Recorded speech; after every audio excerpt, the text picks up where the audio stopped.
Hello and welcome back to Coffee Break. My name is Faith Jacobs, and today we are talking about a project that my heart has been poured into over the last 3 books, and it is called Faithfully Yours, Mozart.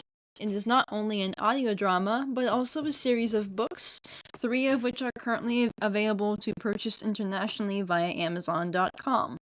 Today on Coffee Break and for World Autism Acceptance Month, I am joined by 2 of our leads from the audio drama production, Aaron Relf and Darien Thompson. Darien will be joining us later due to having something to do this morning, but she's coming. So thank you so much for joining me for this episode, Aaron. Now, before we begin and dive into my questions, would you tell us a little bit about yourself and who you voice for the production? Of course. So my name's Aaron Relf. I voice Mozart himself. Fantastic role.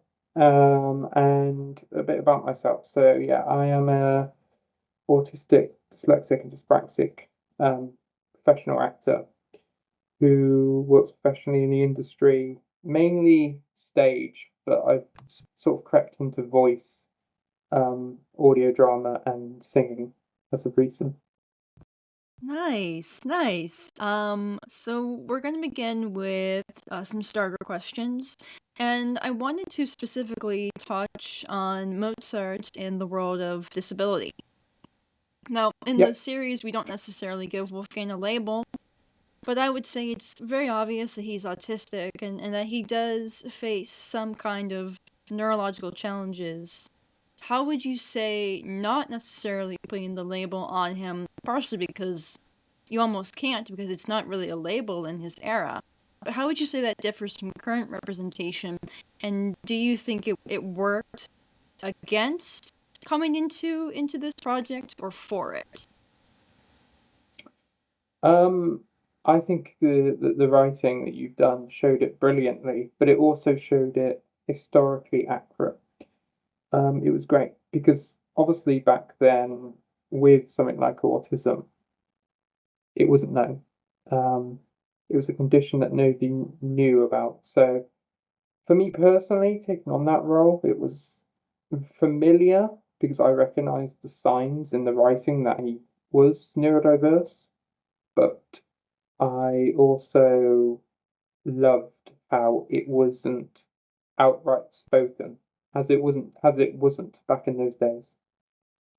Right, right. Um, and Wolfgang's part in the story is not about him as this eccentric composer as per past films and plays have done. In fact, I would say there's very few scenes where he even directs an opera or teaches music, because that story's been told. And for anyone listening, if Yeah, you want that story, I will list films in the description where you can find that. But as I've said to you before, and as my marketing says, this is a story of humanization. We are humanizing Mozart as much as we are Constanza. We're treating them like people. Now, how does it make you feel to be a part of something that for the first time isn't making fun of a historical figure, but one, of one who was possibly disabled, as I believe he was, as well as the story that actually gives a voice to one who loved him fiercely? it's beautiful. It's taking Mozart outside of the fame that we saw him, making him more human and giving him a connection to Constanza, which it brings a more human side to his character. You know, neurodiversity aside, it's lovely how this story we get to see his life outside of the fame, which we don't very often get to do. And yeah, it was fascinating as well for me as an actor researching him because a lot of research out there, you have to really dig deep to try and find the personal life of him. But it was interesting to see how your story and how the actual facts crossed over brilliantly. Thank you. Yeah. What would you say was probably one of the most challenging scenes to have performed for this book in particular? Yeah, I would say a couple of scenes, but also the most fun as well, even though they were the most challenging. One is every time he was ill and trying to work out what different illness plus the symptoms and how you would sound with that type of illness. And then every time he got overwhelmed and overstimulated and things like that, it brought a real raw experience because Right. being neurodiverse myself, I know what it's like to be in that situation. Yeah, I would say, and I just got the lines quite recently, and I'm still working through trying to episode 7 for anyone who has listened to our audio drama. Episode 7 is going to be a really, really, really long episode, so it's going to take a while to make to put together. It's probably the biggest episode, and they just continue to get bigger because that's what I did to myself. um, but but uh, well, when you're sitting there thinking it's just gonna be me and the page and stuff happens, but um, there's a sequence that comes later in the series where he is confronted by what will eventually be his mother-in-law.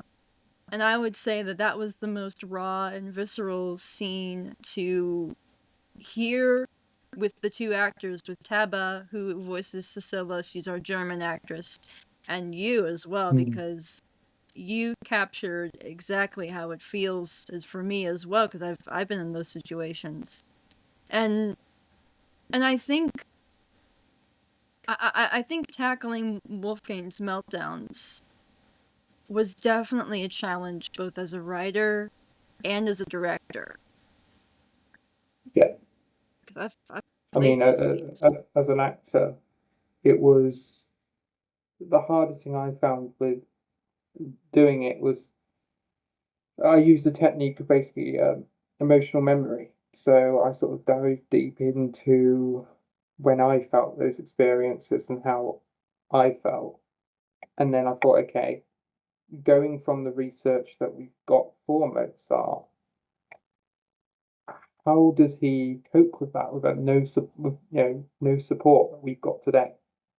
So it was, yeah, it was a real difficult time in the booth because it was sort of obviously I switched that side on, but then it was also nice to go, wow, that really worked, and that really worked at the end. It sounds really nice. Yeah, it's I don't know how to describe it. I've played those scenes myself as an actor. You know, the best directors are those who were actors for a very brief period of time, and Hmm. I've had my fair share. And I've been in those, and I remember I had to do it twice for my very first project where I ever had to sort of act out an autistic meltdown, and it's raw and it's visceral and it's real, and Aaron and I have two different techniques. I'm more of a solely a Meisner actor, but it at that time I don't think I was. When I think it was very unintentional, as you say. What was the emotional evocative memory? Emotional Emotional memory, memory. emotional I memory. definitely Yeah. pulled from that a couple of times, and so I know how that can feel when you're untrained. Hmm. And I was a very raw actor at that time. Yeah. So it's interesting to look at it from the director perspective because you're like, should I be in the booth with you as you're like you doing this? You Yeah. know, because and I have been, I have sat across from actors when they've done that. I think the important thing is if you do use it, it's knowing where the line is to stop. Yeah. And I think that's important for any artist that uses that technique, especially if you're a neurodiverse performer as well, because you focus so much on the sensory feelings of that situation that it can get a bit overwhelming. So it's very important to know, okay, this is the line. I'm going to stop at this line. That's true.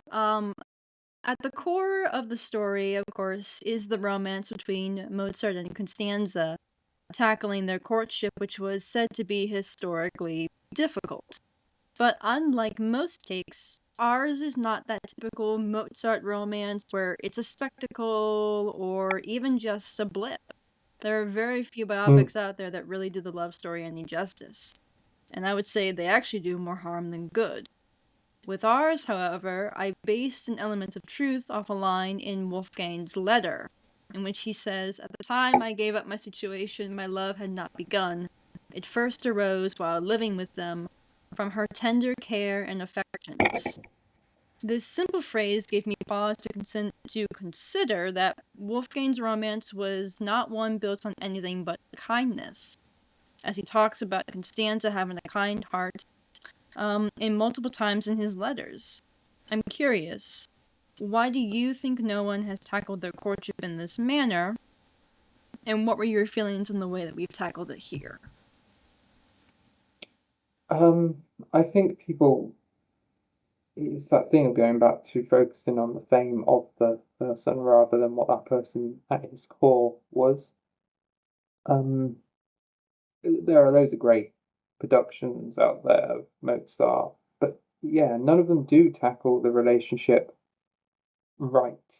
Some of them tackle it in a way that it wasn't a good relationship, which, to be fair, they as we know, they do have, Yeah, as they have all relationships they do. have their fights, but it's like Yeah, they don't tackle the relationship, I think, with the building blocks of what we consider a relationship. It's like they met, they kissed, and then yeah, they got married, and it's like yeah. that's not how it realistically it No, would not have developed in the way that it's often made out to, to happen. exactly. Yeah, and so I feel with this one, it gave it time to naturally flourish, naturally actually feel like a proper on-screen relationship that is real. And Um, I wanted yeah, them to be, like I've said so many times before, a Mr. Darcy and an Elizabeth Bennet. But if we reverse absolutely. some traits. Yeah, yeah, and that as an inspiration, it clearly works. It clearly brings to it. But I think again, it's props to you and the research you've done to find that there was, that strong bond between them, despite what a lot of creatives have done, which has gone totally the opposite route. Yeah, it often seemed to me like they made the relationship out to be so shallow when you read the actual history, and I have many biographies by people who either personally knew Mozart or personally knew Constanza, and the testimonies of her sisters, particularly Sophia. I just learned a new story, and I can't wait to somehow ingrain it into the next couple of books. But Mm. Wolfgang, one time, some servant stumbled into their bedroom, and Constanza was sick, and he was writing, and he's trying to get this servant out of their bedroom, and the knife that he uses to sharpen his pen gets jammed in his thigh, and he doesn't make a noise. And he doesn't tell his wife. It's like, by the way, while you were asleep, I got a knife stuck in me. Sophia's there, and she tends to the wound, and he doesn't make a peep. And if you know the story of Wolfgang, he doesn't whine or complain, but his bedside No. manner's not great. Yeah, yeah, So yeah. yeah, but it's stuff like that where you go, wow, he was so concerned about her that that he shuts up, he clamps up whenever he gets a knife jammed in his thigh. I mean, that is typical Mozart, though. Throughout, you see him in those situations, which, you do sort of find hilariously funny. But I think it brings humor as well to their relationship. These moments that he's done are brilliant. Yeah, it's one of those things that you sit there and go, "This is what we need people talking about in those stories, not not the I mean, the highlights I understand, but we almost need something more in depth because there's so much more in depth there." You know, you have Yes. silly moments like he's traveling in a way and is like, "By the way, honey, I had a first-rate argument with some mice." Um, no. My favorite one that I've done was I always say it 'cause I love it. Even to this day, it's great. The "Oh, shall we dance?" Shall we Just dance? straight into that one. Just straight into that. Hey, we've had a fight, we've had a row, let's dance. Yeah, that is just peak Mozart. I always think if I'm ever doing a scene with him in a situation like that, I always refer back to that one because that is just peak Mozart right there. Yes, and fully based on so much. Let's simplify a little bit. But I wanna since we're gonna be talking about some big topics once Darian is able Yeah. to join us as well. But I'm curious, how do you feel sort of being one of three known individuals to step into the shoes of Wolfgang, using your authentic voice as a neurodivergent actor and portraying someone, who you yourself has said multiple times that you really feel seen in? Hmm. Um, to be fair, I've always been shocked that I ever got the opportunity to do it. Um, yeah, I'm so grateful for this, to have the opportunity of actually playing Mozart and discovering this character. And beforehand, I knew of him because I like history, but I knew of him as the performer. I never really, went into his backstory. And then when I did, I just fell in love with his story in a completely different way. Um, and I think it does make you go, wow, when you think all the other people that have performed him, yet we got to perform in such a different way. I think that's the thing that I am most proud of is how different our version was. Absolutely, and it's a unique world to definitely play in, and to have the amount of books out that are coming out for it right now. Actually, in a couple of days, the third novel will be available in paperback, and if you'd like to see how they would have treated somebody like Mozart, um, you definitely please catch up on the first two books and then into the Mm, third, because the third novel is a roller coaster that I wish, if we had all the money in the world, I would be producing, because there are some scenes that I think would really hit with, especially with everything going on in the world today in relation to autism and disability. Um, yeah, I think it will still hit, you just have to pick up the novels. Um, on that note, why might it be important for modern society to reevaluate how we look on historical figures, beginning with Mozart and moving forward with people like, say, Jane Austen, who some believe was autistic herself? If we really look on those who were more than likely disabled in the past and treat it as fact rather than speculation, how might looking at history with the lens of neurodivergence impact our generation and then the next? I think it's important to do. As somebody that's huge on history, I there's so many people in history that I think we need to reevaluate and look again and go, okay, are they on the spectrum?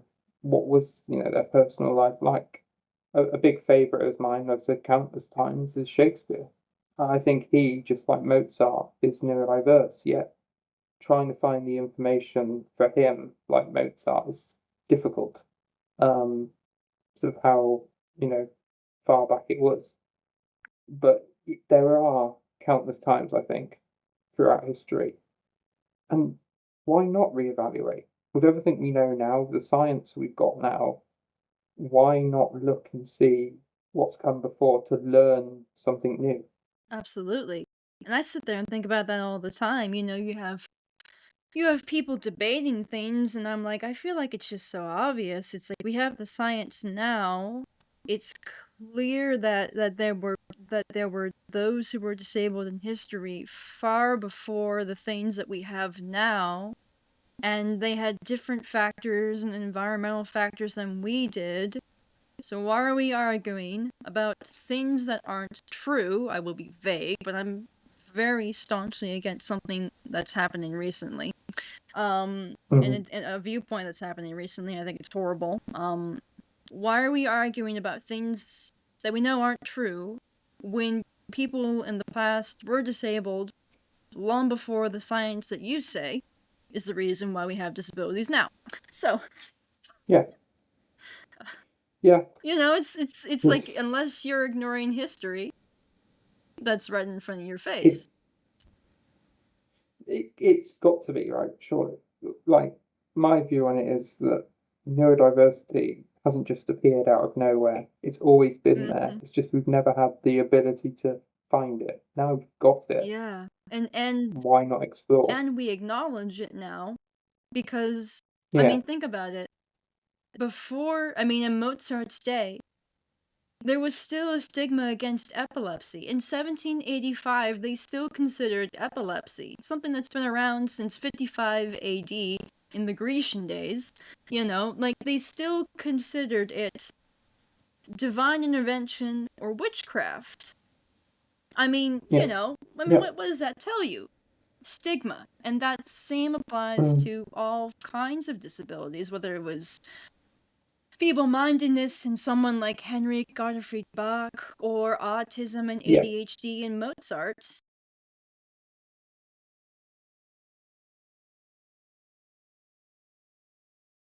But no, I Oh, something just happened. I think you just dropped for a minute. I don't know what happened. It's okay. Cool. So I think we're still recording? But so sorry, it's something. It says something happened. It says we are. Okay, thank God. It says we are. Okay. I was a little concerned. So yeah. No, so what I was gonna say was, just in case it dropped off, it's the thing with Mozart that was the most saddening was when he himself sort of had to believe he had to fix himself, and he went off obviously to a hospital and went under some really like horrible, you know, I would call them torture almost. Yes. What he put him through. Yes. It was, yeah. And horrible. I wouldn't be too hard pressed to believe if in between, you know, like, that something, how do I put this? I wouldn't be too hard pressed not to believe that something like that didn't happen to Mozart, you know?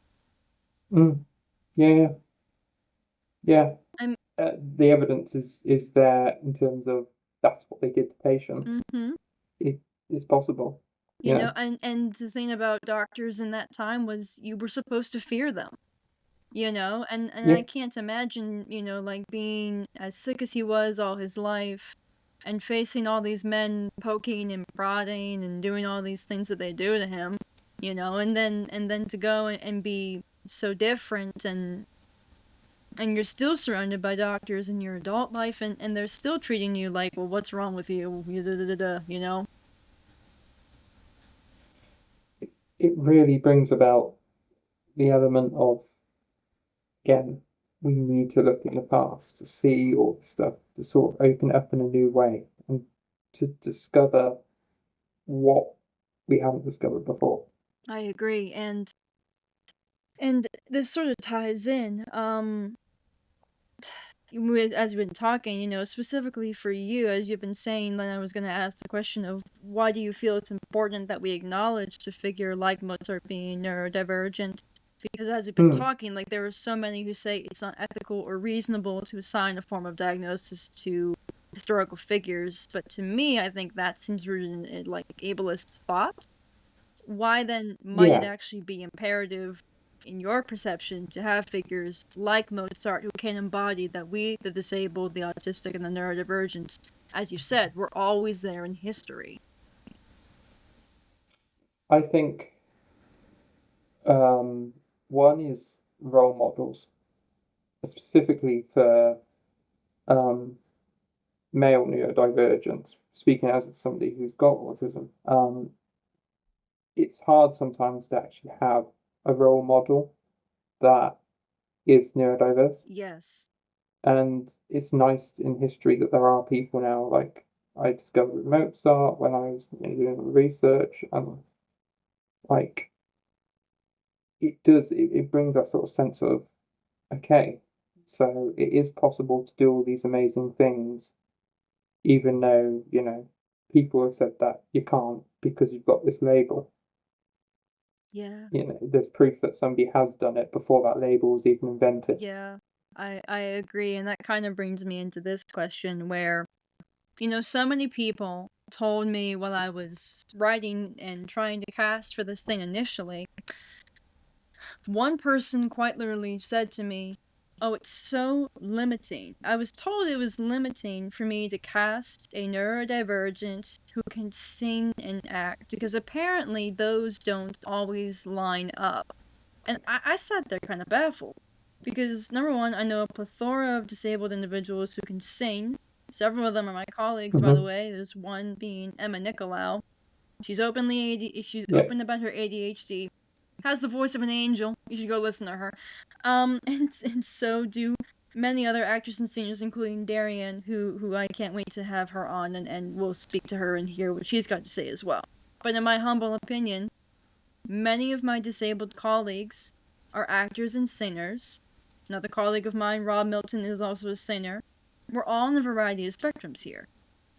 And then to be told that it's limiting, that I should not speculate on historical figures, and that my language was corrected in regards to the word of a diagnosis. So, as you and I have been talking, Aaron, I'm kind of curious, why do you think people can't wrap their heads around what is right in front of them about Wolfgang? And why does it almost offend them? I think it's because it's I think it's the unknown, personally. We've been treated in like different ways throughout history, in so many harsh ways, and I think that people are almost scared for change. Mm-hmm. There's always a sense, I feel, that people are now they're becoming more used to neurodiversity, but it's still not there 100%. And I think with the case of Mozart, the reason why they look at people in history and see if they are neurodiverse or not and don't like to comment is because they were scared of, well, what does that change for us as humans? What happens now? I agree, and I feel like in some ways it's almost like they're saying, "Oh, we did this like we treated because it was mainly neurotypical people around Mozart who treated him quite poorly." And I Yeah. feel like if it's like society is saying, if we can treat somebody as brilliant as Mozart in such a bad way, and we've continued the cycle of treating disabled people badly into the modern era, that then reflects poorly on us. Well, yes, why shouldn't it? You know what I mean? It's like you had someone as brilliant as Mozart, and there has never been another, and probably never will be another. But, you sit there and you go, maybe I'm the problem. It's me, the neurotypical bully. And you sit there and you go, do you understand the material that you're looking at? And some countries in the world sadly don't have any support still for neurodiversity today, and that always annoys me when I hear that. It's like sometimes I'm so glad for the support I've got here as a performer. England's pretty good, but there are countries that don't have that support, and it's wrong. Yeah, I can think of some things in the States that really, really, really, really could use progressivism. I ain't gonna lie. But I kind of think if we stopped thinking in the hypothetical and we treat everything that we see in Wolfgang's story according to his real letters as facts. And we look at it from specifically the disabled perspective. Wolfgang is 100% a neurodivergent man. From his stimming to his music, his hyperfixations. I don't know if it's just me, but have you ever seen a neurotypical spend hours on something that's like with the kind of passionate energy that we as neurodivergent people do? Does the neurotypical forget to eat and drink? I mean, it's said that Wolfgang had to be chased away from the piano, or he might not sleep. And all that, is it truly so hard to write him with the respect that he's due? And why does it seem to you, Aaron, having voiced him for so long now, that Wolfgang is often a caricature, he's a stereotype in most cases and not a person? How might modern ableism and modern misunderstandings contribute to all this? I think personally, the reason for that is how he's been written. He throughout like history, stories about him have been written very caricature. You know, the Mozart we picture without, if you don't do any like intense research on him, if you just picture Mozart, you think the caricature version of Mozart, the composer. In AMADEUS. And I think, yeah, exactly, that's like the perfect example. And there's so more to it than that. You know, that is not the real Mozart. That's literally I almost like to say that's him masking, you know? Yes. Like and then the real one that we see, which is in private, is with Constanza and his family. And that's the interesting part that nobody thinks about. They just think about him in the spotlight, but he's just putting on a mask there. He's just performing there. That isn't the real person. I agree. So disability was the crux of Wolfgang's world, as we've been saying. He knew sign language, believe it or not. He was surrounded by disability in Vienna with two blind composers, one of which he composed a spectacular piece of music for. He would meet Beethoven, who would later lose his hearing. So why do you think it is so hard then for people to understand, believe, or simply say, rather than treat it as speculation, that Wolfgang himself was disabled and had clearly no prejudice against those who were also disabled in his circles? If he himself really was the odd duck that he refers to himself in the story, wouldn't it make sense for him to find more comfort in the presence of those no different than himself? Why might you, Aaron, might feel that this is kind of overlooked in most stories about Wolfgang? I think because to get on in the world that he lived in, he had to be social with all walks of life. Otherwise, he would never have got the work or the connections that he needed. But I think that deep down, he wasn't always the biggest fan of those social interactions and probably did prefer being more sociable with, people that are more neurodiverse. And that's why I also believe that obviously Darien would have more to say on this, but that's why I believe that when Constanza's there, I believe she could have had something on the spectrum. Yeah. I see it. I do too. The more I think about it, I was asked a question by somebody on my YouTube channel if I thought that Constanza could have been neurodivergent. And the more I think about it, the more I think about some of her, her skills and some of the things that were unusual for a woman at her time, I sit there and go, well, she was good at numbers. Like, really good at numbers, and so was Wolfgang. And I'm sure, because Wolfgang was a numbers autistic, that he looked at that and went, she's perfect!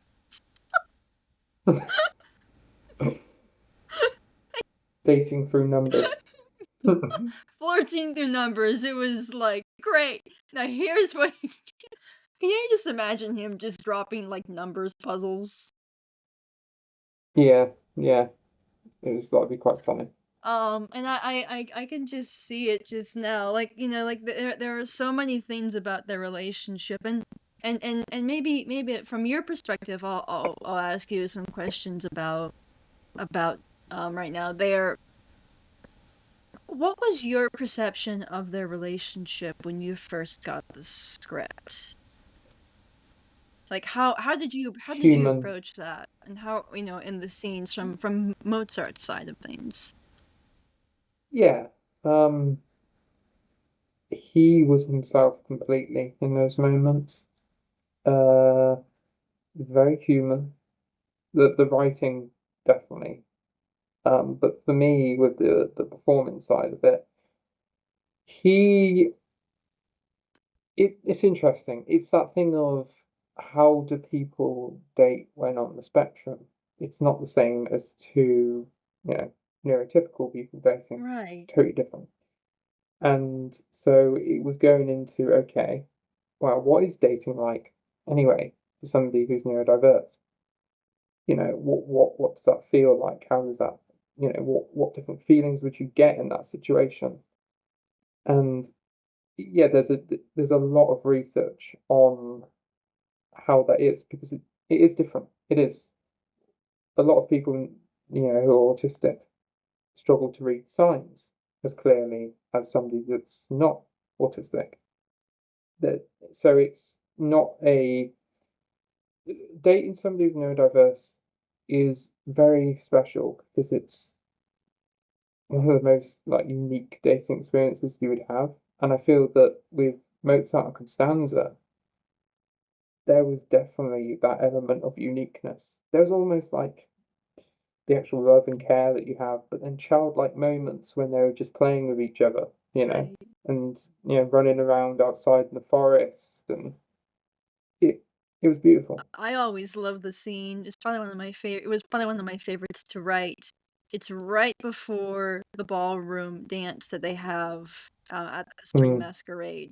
But they're just on the, like Mozart's standing or he's sitting down on the couch. He's reading this epic poem or something. And then all of a sudden, like like they jump into like playing pirates or whatever, and it's so sweet, that chemistry between them, I would always love it when you would like do the imitation of the animal sounds, because that's how I imagined Wolfgang was. That he just, yeah. like he would imitate birds or animals or dogs or something, like whatever noise, he heard. The echolalia, he would just mimic it, and Hmm. just to be funny, which is, partially something I related to as well, because I'm kind of the same way. When I let my Yeah. mask down, and I'm not afraid to be myself, I do those silly little stupid things. Yeah, same. I stim quite a lot in my own, free time when I'm not masking too. And it was those sort of moments that I actually brought into the thing. It's quite funny really, but like the animal sounds that you mentioned, things like that, it was part of me being an actor, but part of my autistic brain wanting to stim them, which was which added to it as well. I was like, okay, I'll let them both. I'll do it just for but you. it And then it but it worked. works out because, it just there is something that is so, I don't know, authentically like relatable about Mozart in those moments where, he's rambling about birds. I have a favorite scene from book two where there was a famous story where he couldn't sit still for his hairdresser. Hmm. And so he comes in and he's like, "Oh, Stanzi, how are you?" And the hairdresser's like, "He's hopeless. I can't get him to sit still."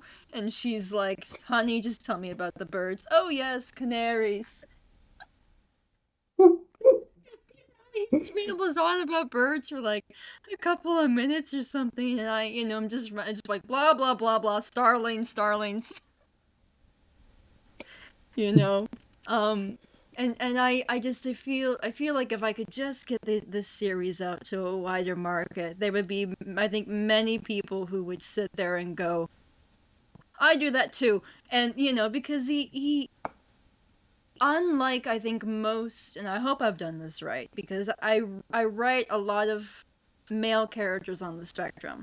Because when I was growing up, Hmm. I was surrounded by boys who were a lot like you, and a lot like my friend Jack, and a lot like my friend Rob, and like the kinds of people that I am surrounded by now, I was surrounded by similar people as a young girl.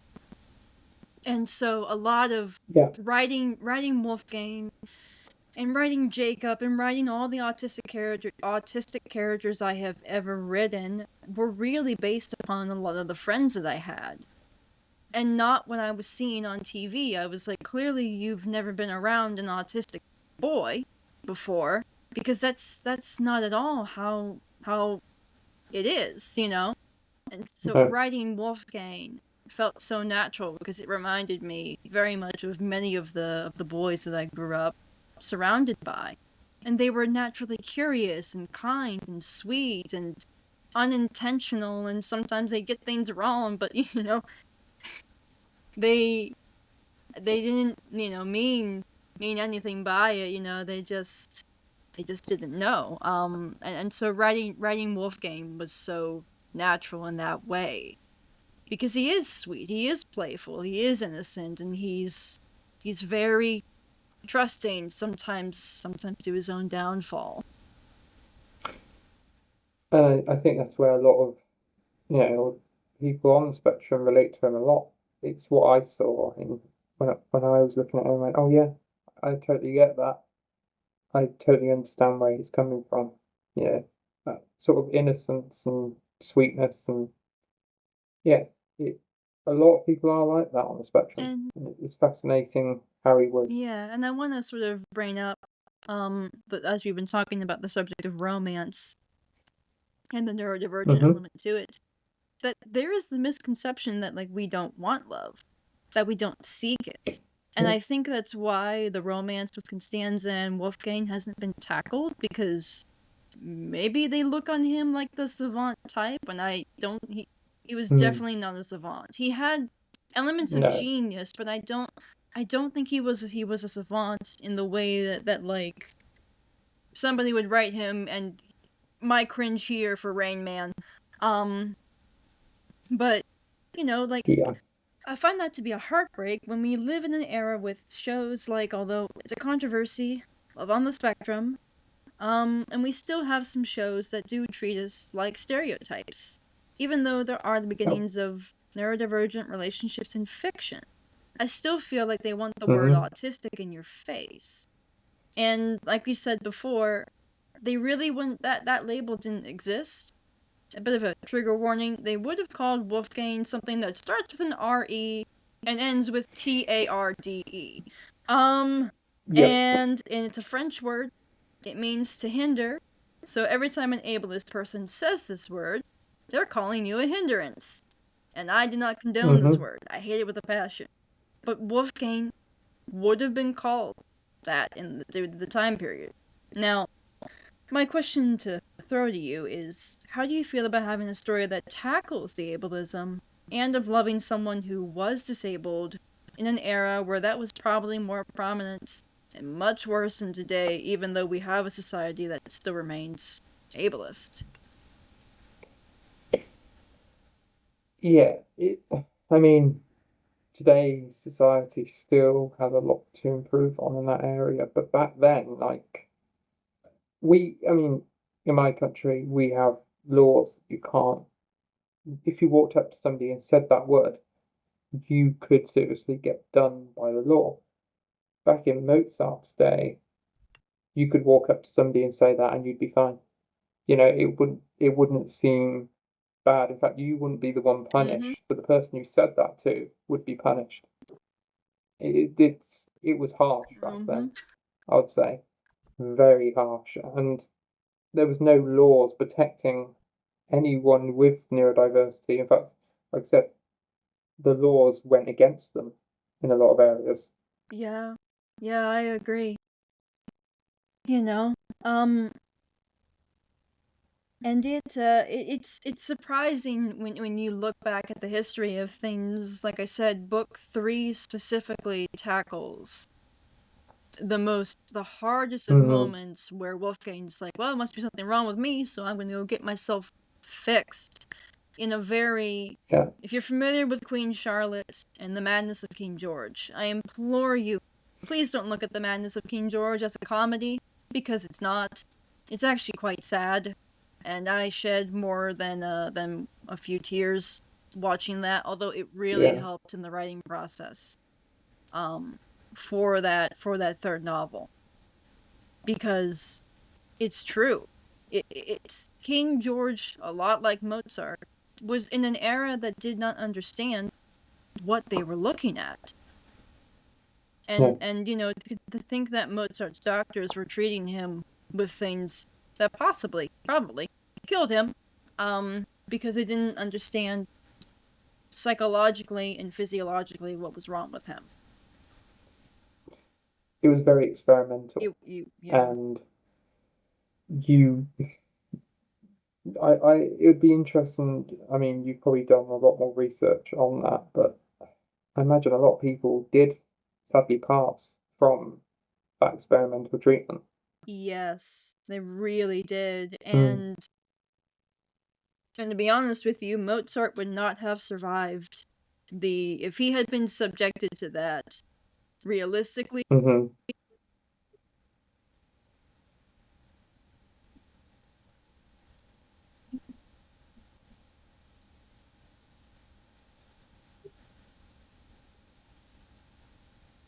that he had might have caused him to have a little bit of a. I mention it, I think, in book 1, that Wolfgang has a bit of a weak heart.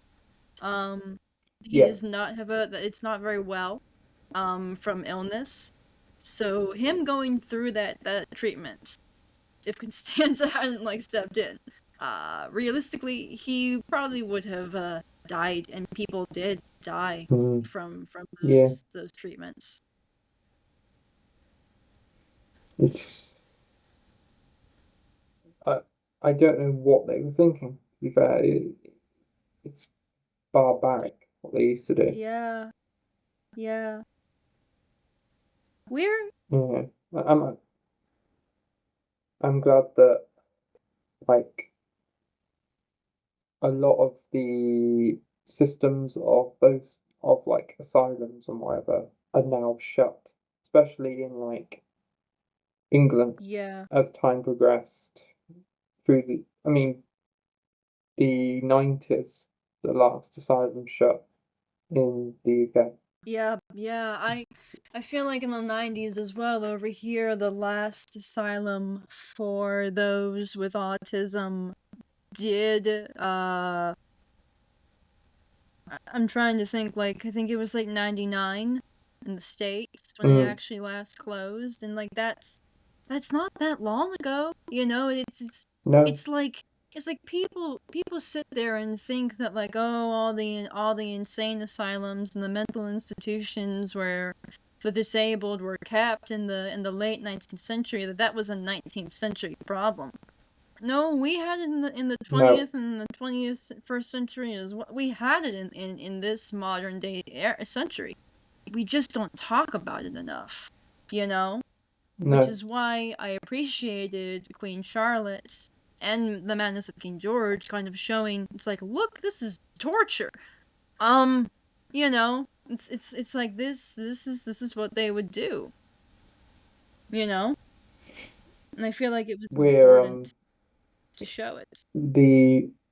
the company that I'm part of, they've just done a show called Housemate, Mhm. and that was basically a musical based on a band with somebody with Down syndrome in, and it's a true story set in Cardiff where the person with Down syndrome, he was in one of those asylums, and his band, whatever, worked to basically close the asylums. Really interesting story in history as well, that one. Agreed. Oh, and I should say that Darien is on her way. She is just reached out to me that she's coming about 10:49 our way, so we Cool.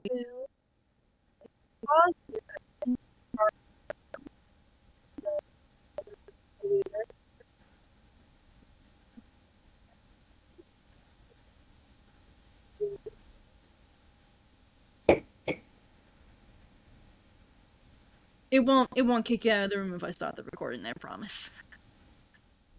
Cool. So we'll be back. We'll be back. One moment.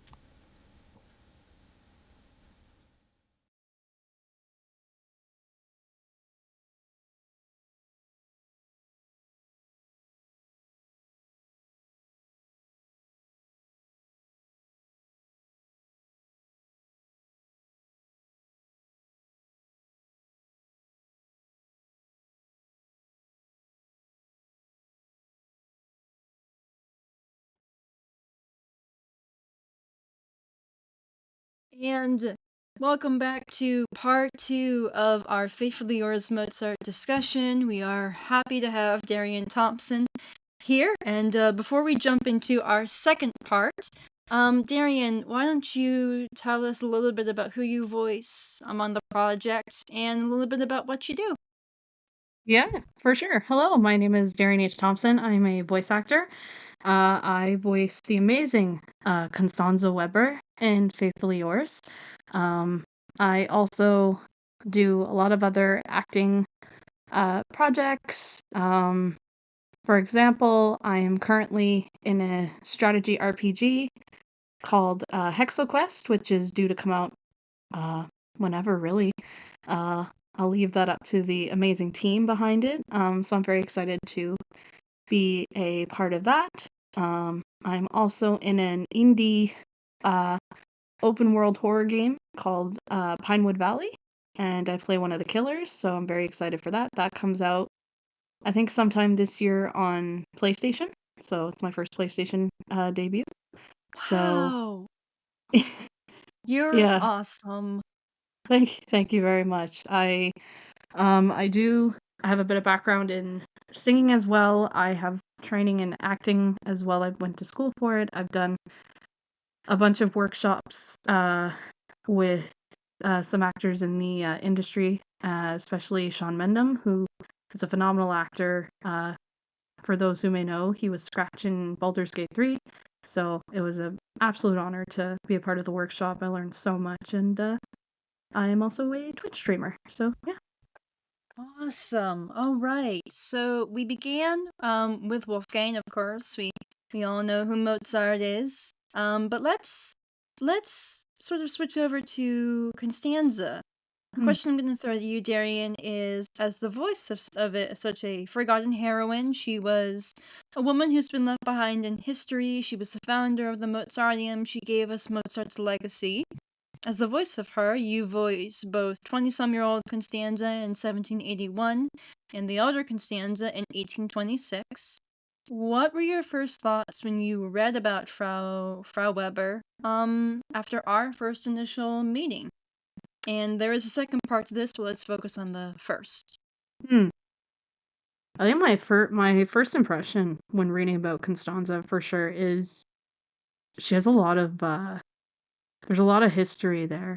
But what I truly loved was she preserved Mozart's legacy so beautifully. She gives this air of strength, and she's extremely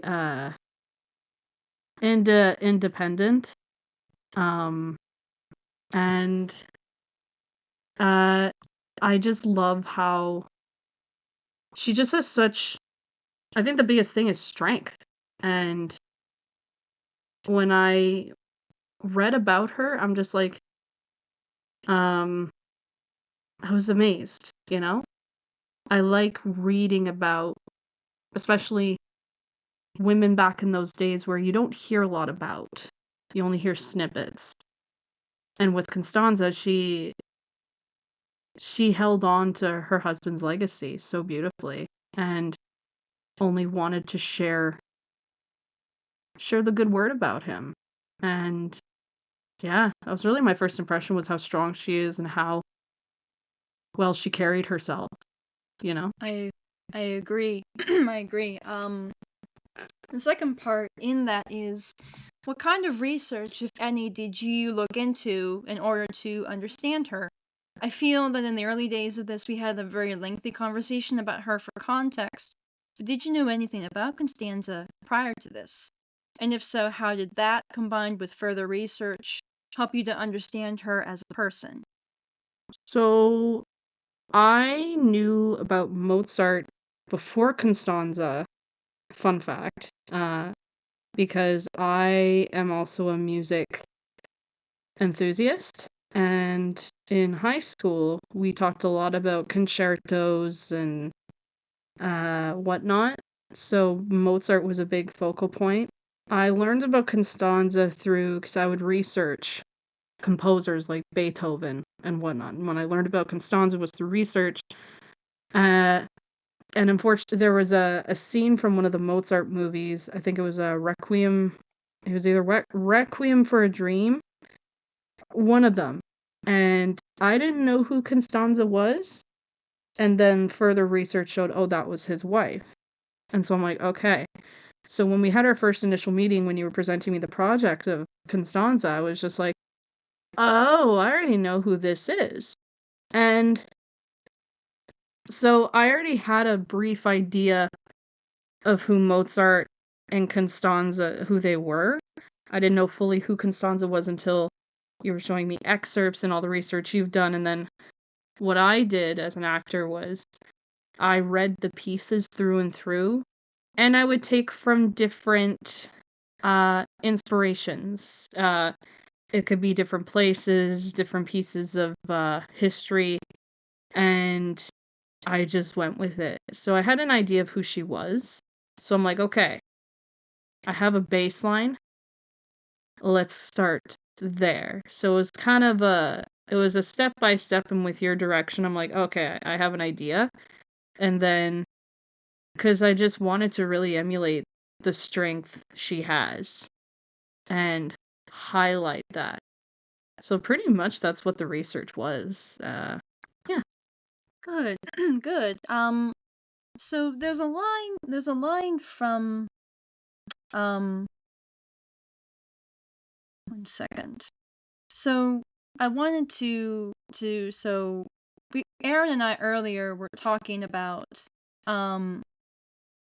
like, I asked him what he thought about portraying, someone who is, like, using his authentic neurodivergent voice to portray someone who he said he really felt seen in. And the same question does apply to you as well. Now, although Constanza might not have necessarily been a neurodivergent woman, or perhaps she was, we'll never quite know, how do you feel stepping into the shoes of someone who historically seemed to champion her husband, despite all the oddities and, because of the time period, unexplainable quirks? Hmm. I think it was definitely eye-opening. Because in the industry we're in, I feel people look at folks who are neurodivergent and are seen as so vastly different that we couldn't be like everyone else. So it was a very important role for me. And a lot of it came from personal experience because I have people in my life who are still in my life today, who stand by me, even knowing I'm neurodivergent. And I think that's what I love so much about Constanza was her love never wavered, knowing Mozart's quirks and mannerisms. Like, she never saw him as something other than himself. And it wasn't, always pointed out or she never pointed it out, she never highlighted. It was more just she accepted him. And that's what I really love about stepping into this role, because it's like, I know what it's like when I have people in my life who champion me and my things in life and what I want to do. So it was a very good Lord, I'm getting emotional, excuse me. It's okay. It was a very important role to be somebody who champions their other half for who they are. And I think it was written in such a beautiful way where it's there, but it isn't directly pointed out, and that's why I love how beautifully written she is she accepts him wholly. And I think that's the beauty of their love story, is accepting someone as they are, not trying to change who they are, not making fun of them or belittling them. So yeah, I think this was a very important role because it's more than just championing his music, it's championing him as a Yeah, human being. She champions who he is. And even, I think I said this before, and Aaron, you can maybe speak to this too, because we're going to talk about this a little more, but in the scenes when they fight, they're never fighting with each other. Do you know what I mean? Mm-hmm. Yeah. It's like, absolutely. It's like you have those moments of drama in the series, of course, but I always asked myself one question. Are they fighting for each other on the page, or are they fighting with each other? And if they're fighting with each other, then the scene's not going to work. It has to be, I'm always fighting for him, or I'm always fighting for her. And in those scenes, what would go through like both of your heads? I'm kind of curious. You recorded separately, but we did do a chemistry read, and so what did kind of go through your heads in the moments where they're fighting for each other, not necessarily against each other?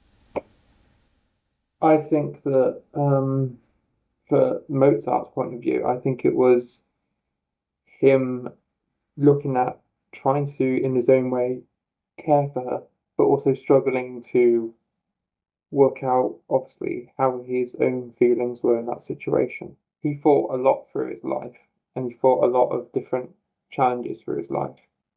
And I feel that he didn't want, like when he, in the later books, as we talked about, he wanted to try and fix himself. He didn't want to, he didn't want to push her down into his problems.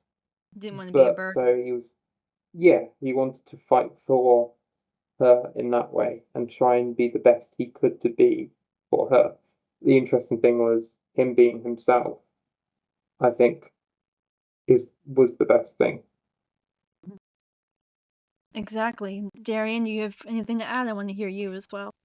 Yeah. I think Aaron described Mozart beautifully, because that's how I thought when I read, because I never just read.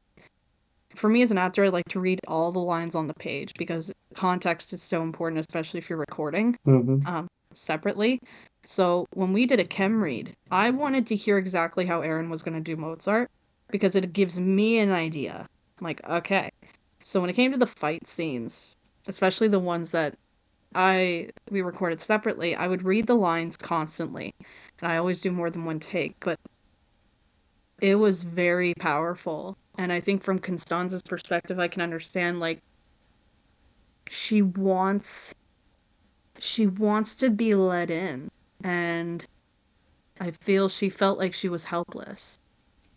And she was afraid because of outside influence in Mozart's life. And I think so I had to kind of come at it from a place of, well, okay, when you truly love somebody and you know deep down you want to be with them, but there's this air of fear that very person, being his father,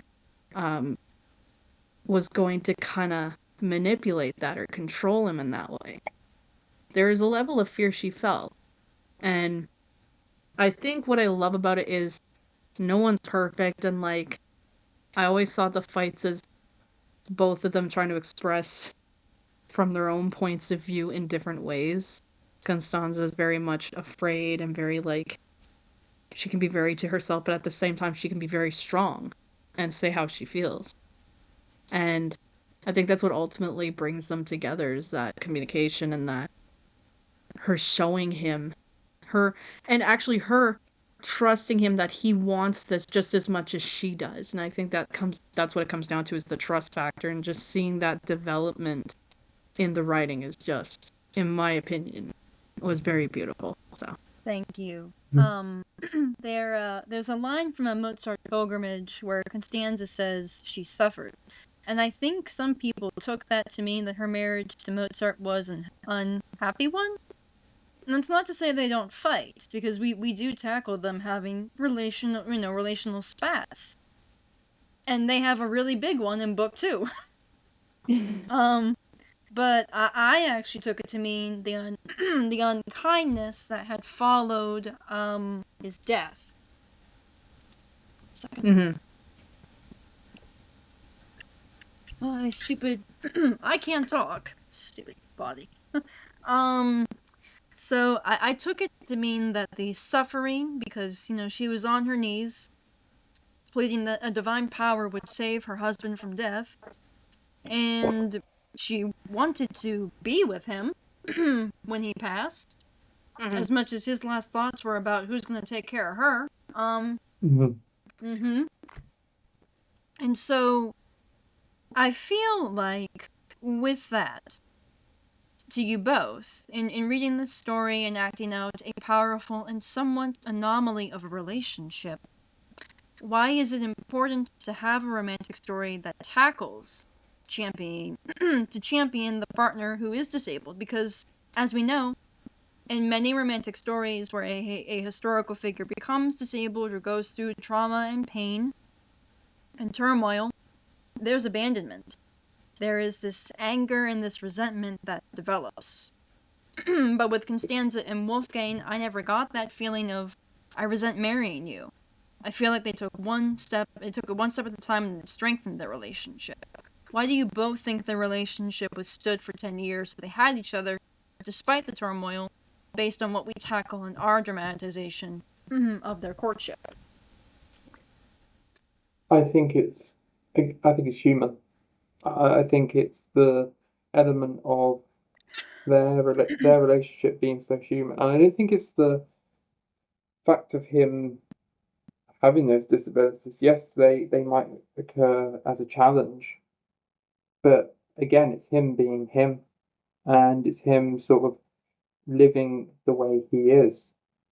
So, yeah, it's interesting because the thing that, like you said, Faith, the thing that I immediately think when I think of an old story about disabilities, Richard III, and how they paint him as a villain, and he's like a disabled character. But with Mozart, how you've written Mozart, it's so human.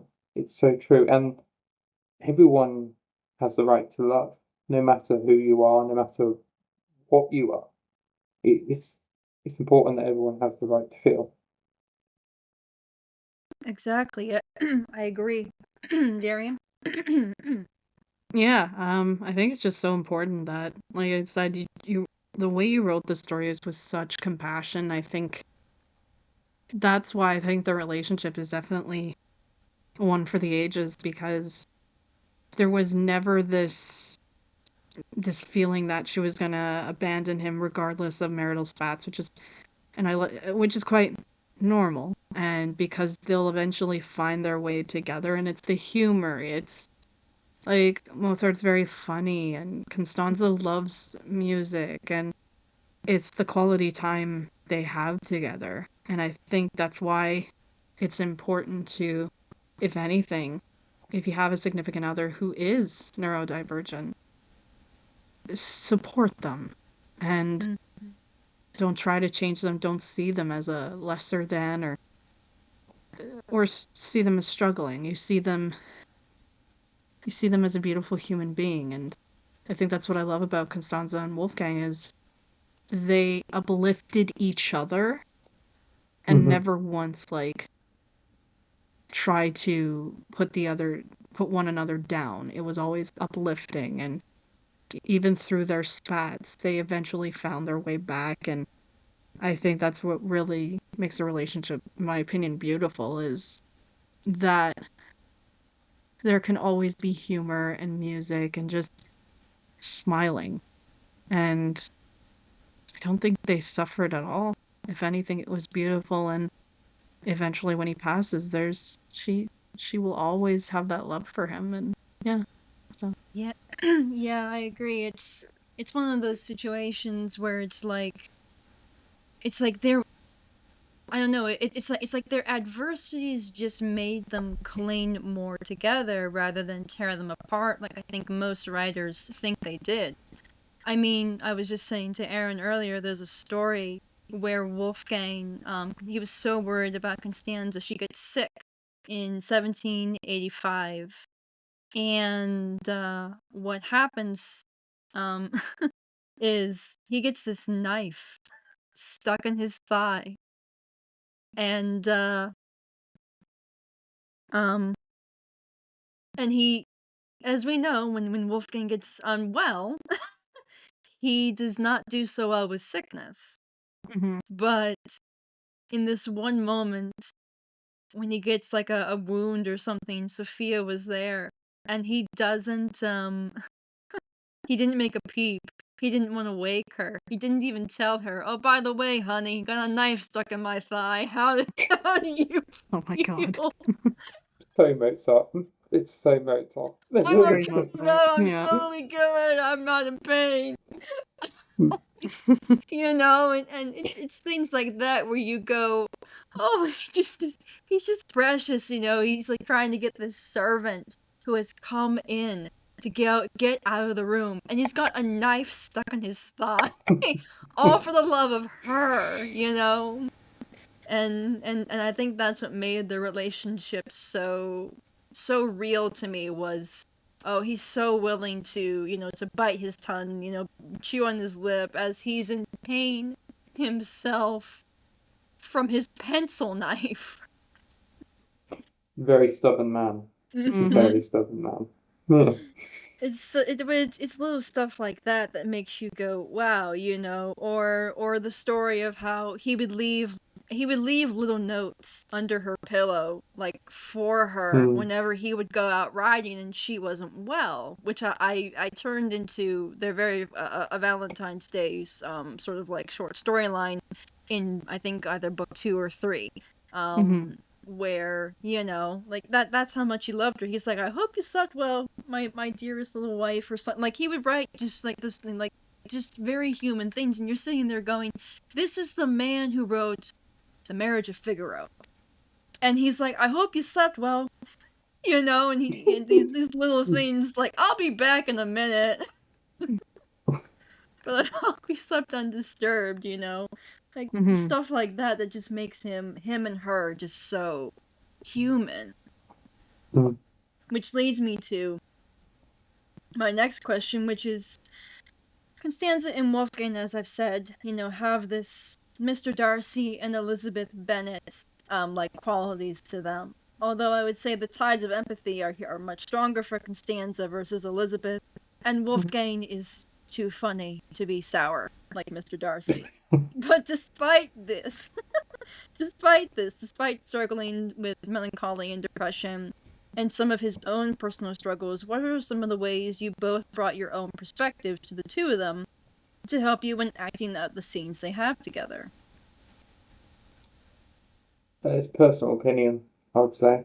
Um, for me, it's looking at the experience of me as a person being neurodiverse first, and then doing all the research into what it is like to obviously, as I said before, date on the spectrum. It's his way of looking at dating will be different to somebody that's obviously not neurodiverse. And he Right. has different needs, different ways of viewing the world. So for me, as somebody with autism, it was great to again relate to that, but also research into how he felt about the challenges of going through life, but also how he felt about her and how beautiful, you know, he saw her, how much he cared for her.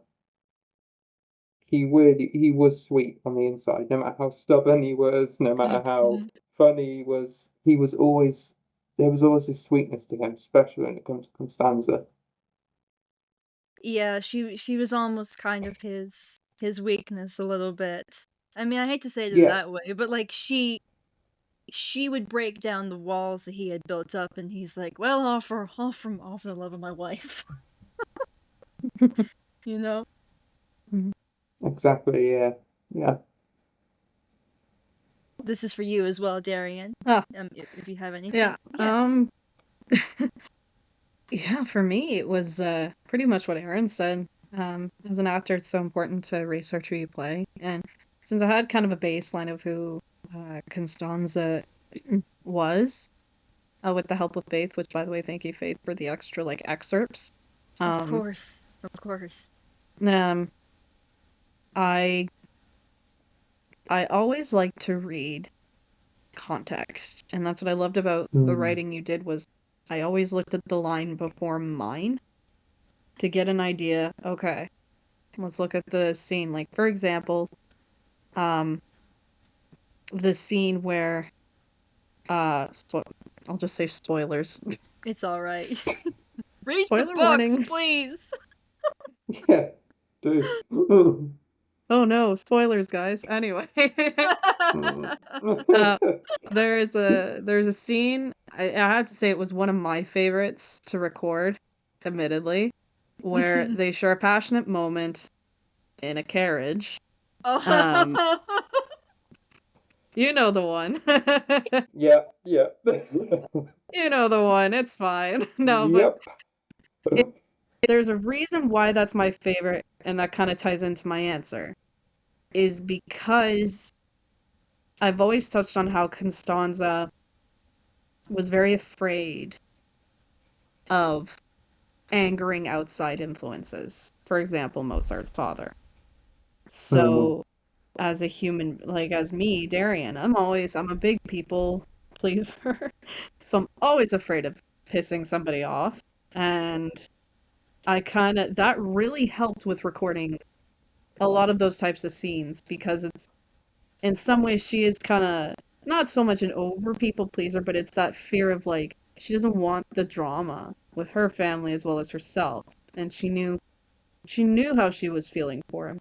He was brave enough to tell her. And I had to be like, okay, how can I make this where it's like she wants to, but there's that fear of his dad's gonna come in and ruin it and sabotage it. So I had to kind of go into my little recesses of my brain and pull out what I call method acting, which is there are times where I could be a people pleaser and worry and not take chances on things. And so I really brought that to that scene where it's like finding those ways of, oh, what if it doesn't work? It's always the what ifs, you never know. So I found she reminded me a lot of myself in terms of very afraid to anger people, not take that leap of faith, faithfully yours. Take the leap of faith. Yeah. Um, That scene was really hard to write too because like it's the typical moment of like you want them to have that kiss, but I was like, it's not time yet, and Wolfgang's like, yes, it is. Wolfgang's like, hold my not tankard, the thingy, the mug. My ween. Yeah. But yeah. My But yeah, it was. It's like, oh, George. Not So. time yet for the great kiss. That's happen until chapter 18.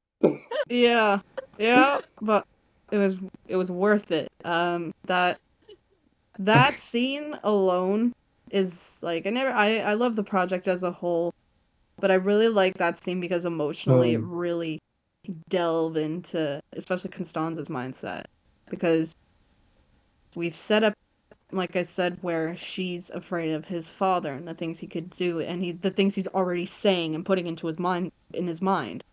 So Right. I wanted to like showcase that where it's like she's afraid of angering somebody. I'm afraid of angering somebody. This is perfect for me because that's how I kind of insert myself because as somebody who is neurodivergent plus an anxious person and needs reassurances and whatnot, it was a perfect mix for myself. I can kind of insert that part into her, because that's what she reminds me of, is she doesn't want to make someone upset. But at the end of the Right. day, I liked how she had to kind of overcome that herself. Yeah, And it is interesting. They both do have people-pleasing tendencies. Yeah, Like, so does absolutely. he absolutely does. He's like, Mhm. I was such an ass to you at the dance. Here's flowers. And it's just like, Yeah. I'm on one knee. Don't slap me, please. You know, and he just like he has his more grand gestures, and then she's like, she's more practical, and he's like, I did something wrong. Here's some chocolate. yeah. You know. Mhm. And it's so fascinating, though, really, to see that dynamic play out, where they find each other in their traumas, and then they Yeah. both overcome it together throughout book one and throughout the rest of the series as well. Mhm. But speaking of that, it is no secret that Constanza Mozart has been seen in an undesirable light for ages by so many people, and I could complain about this. I do. I mean, I really do. But with that in mind, how do you hope your performance might help people see her differently? So, as always with any female in history, uh, I could say this. It's sad where, especially with someone like Constanza, she was always not seen in a great light, or just seen as somebody that she never was. Seen as the other woman, or seen as a flus. It's just many falsehoods. And as an actor, you can only hope that your performance can make someone feel. And I can only hope that my interpretation of Constanza shows that she is more than just a name. She's more than a wife. She's somebody who helped carry a legacy for decades. And I feel like she embodied overcoming trauma, grief, loss, and still maintained to keep Mozart's legacy positive and not tainted. And I hope that myself, I showed that she has strength, because a lot of I've noticed women in history, nobody really looks at one's strength unless it's a man. And it's true, sadly. Right. But I want her strength to be seen, and that was the biggest theme for myself as an actor and acting her out. I wanted to showcase that strength of hers.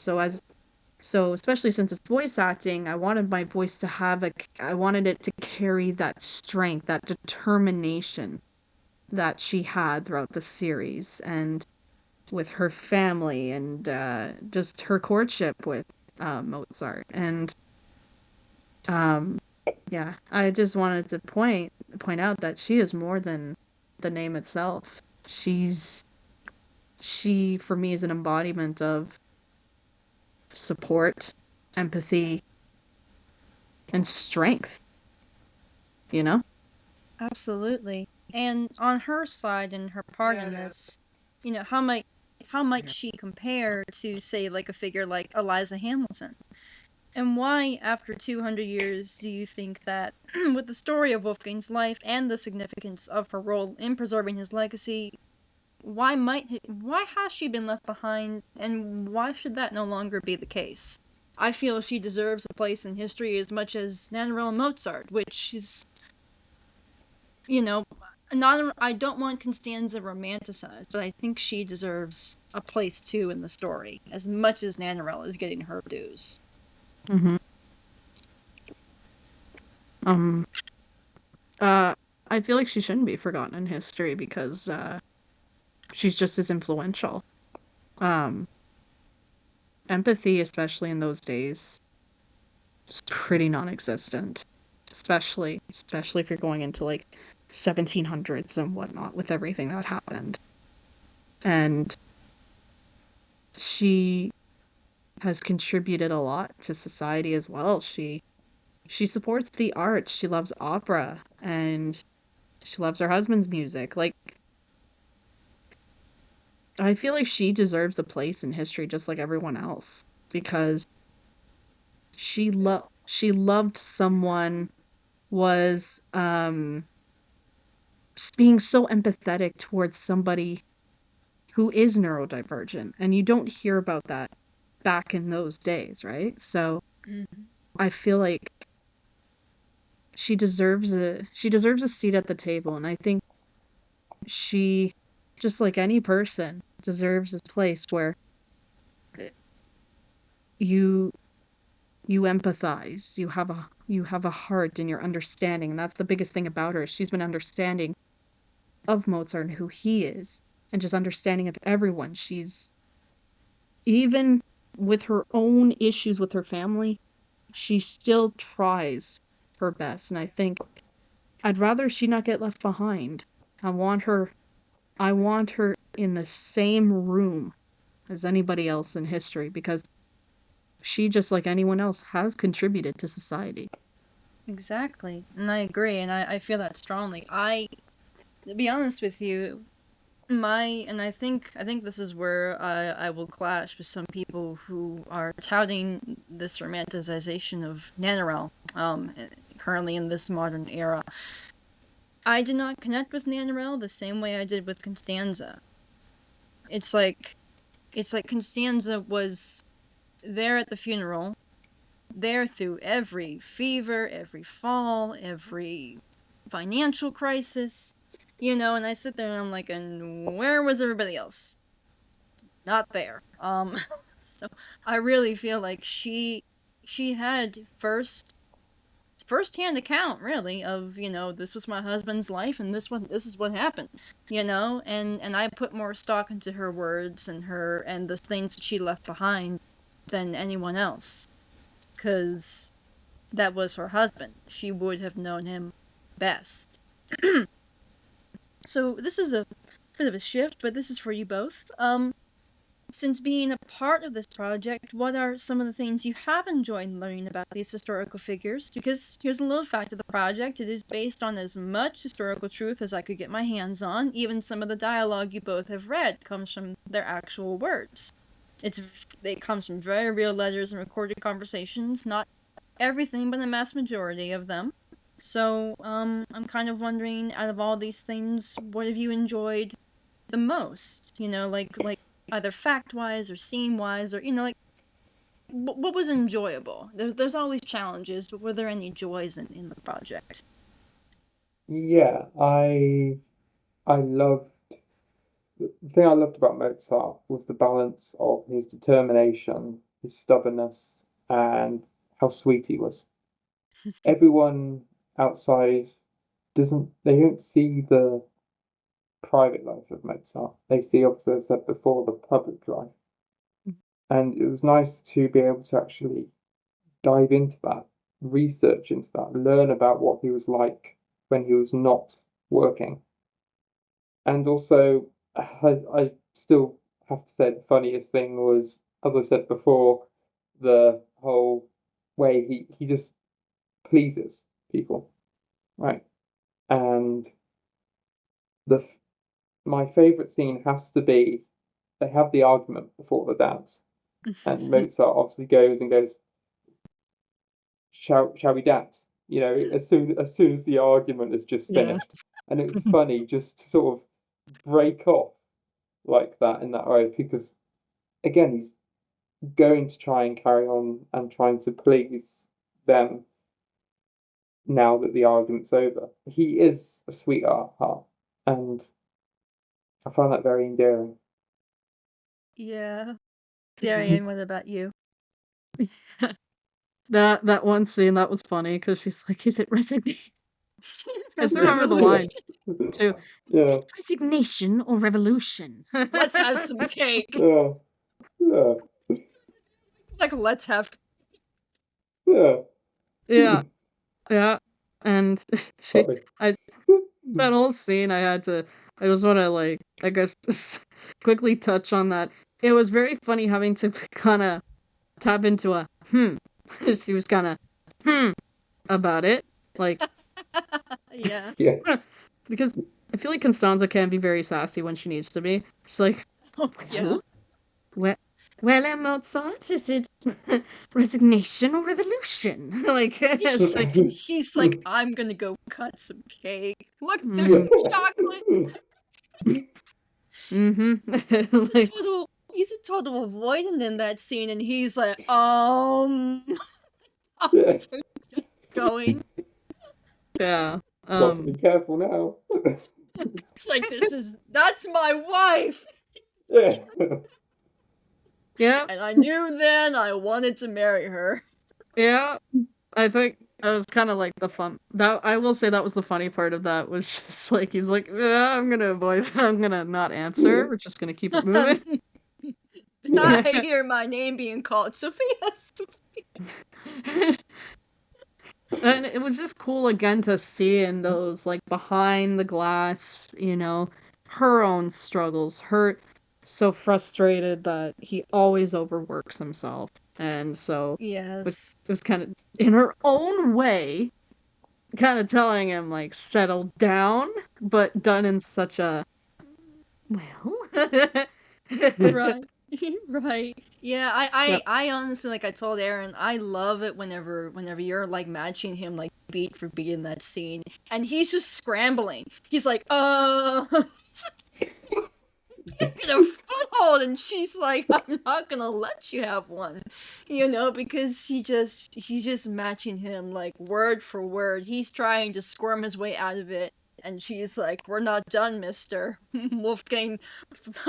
She uses the full name, and it's like Wolfgangus Theodulfus Amadeus Mozart.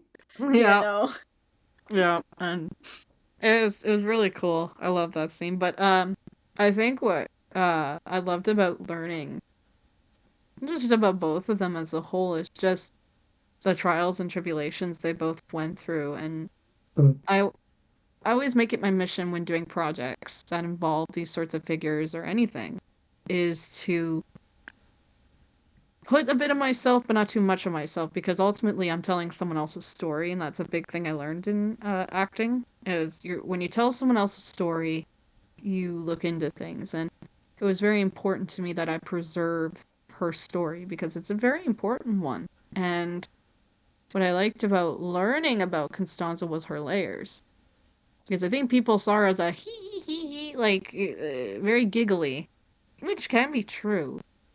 But I wanted to give her determination and strength and resilience. And also, I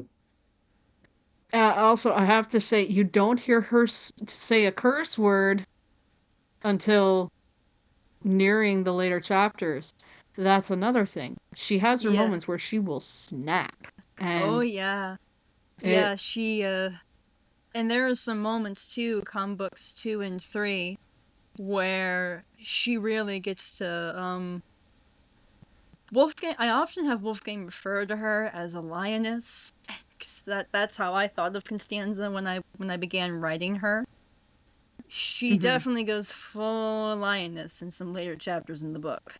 That is for sure. Not on him, but on the people around him. It's just like, you hurt my little husband.